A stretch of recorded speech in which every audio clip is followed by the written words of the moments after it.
जानिए अपने जीवन में गरीबी और दुख का असली कारण। ये कहानी है गौतम बुद्ध और एक दुखी भिखारी के बीच की बुद्ध मोरल स्टोरी, जिससे जीवन का बहुत अच्छा ज्ञान मिलता है।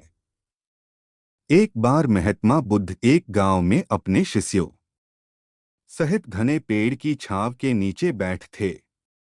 आसपास के गांवों से बहुत से लोग अपनी मानसिक समस्याएं लेकर महात्मा बुद्ध के पास आ रहे थे। महात्मा बुद्ध उन सब की मानसिक परेशानियों का समाधान देते। सब लोग खुशी खुशी अपनी समस्याओं का समाधान पाकर वहां से लौट रहे थे। वहीं से कुछ दूर बैठा लोगों को बुद्ध के पास जाते देख एक दुखी भिखारी अपने भाग्य को कोसता हुआ यही सोचने लगा कि अभी कुछ देर पहले तो ये लोग दुखी मन से मुंह लटकाए उन महात्मा के पास गए थे, और अब इतना खुश होकर कैसे वापस लौट रहे हैं। आखिर माजरा क्या है, जरा मैं भी जाकर देखूं कि वो महात्मा ऐसा कौन सा खजाना बांट रहा है इन लोगों को। वे इतने प्रसन्न हुए कि उनके चेहरे लाल हो गए।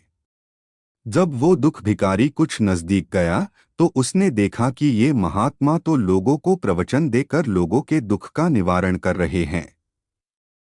यह देखकर भिखारी के मन में भी तीव्र इच्छा हुई कि क्यों न मैं भी इन महात्मा को अपना दुख बताऊं। मुझे भी अपने दुख का समाधान अवश्य मिलेगा। बस फिर क्या था, समाधान पाने की लालसा लिए भिखारी महात्मा बुद्ध के सामने पहुंचा और हाथ जोड़कर प्रणाम करते हुए बोला, मैं भी लोगों की मदद करना चाहता हूं। मुझे लोगों की मदद करने की बहुत इच्छा है, लेकिन मैं कैसे मदद कर सकता हूं? मैं बहुत गरीब हूं। मेरे पास न तो पैसे हैं और न ही कोई ऐसी चीज जिससे मैं किसी की मदद कर सकूं। मैं कोशिश करने पर भी किसी की मदद नहीं कर सकता। मुझे भगवान ने इतना गरीब क्यों बनाया? हे महात्मा, मुझ पर कुछ कृपा करो।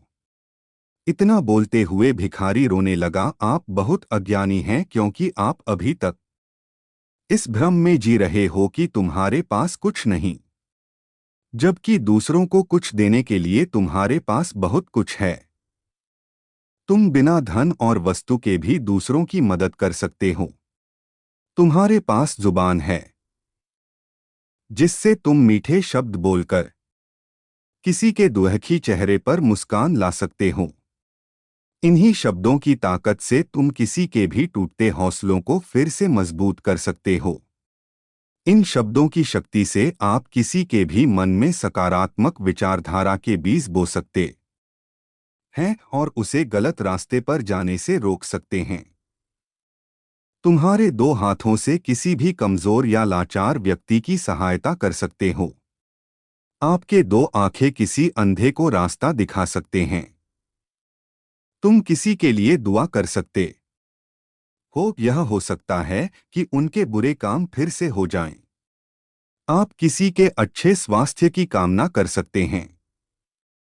लेकिन अज्ञानतावश तुम अब तक इस बात को समझ नहीं पाए और इस भ्रम में अब तक जीते रहे कि तुम्हारे पास मदद करने के लिए कुछ नहीं।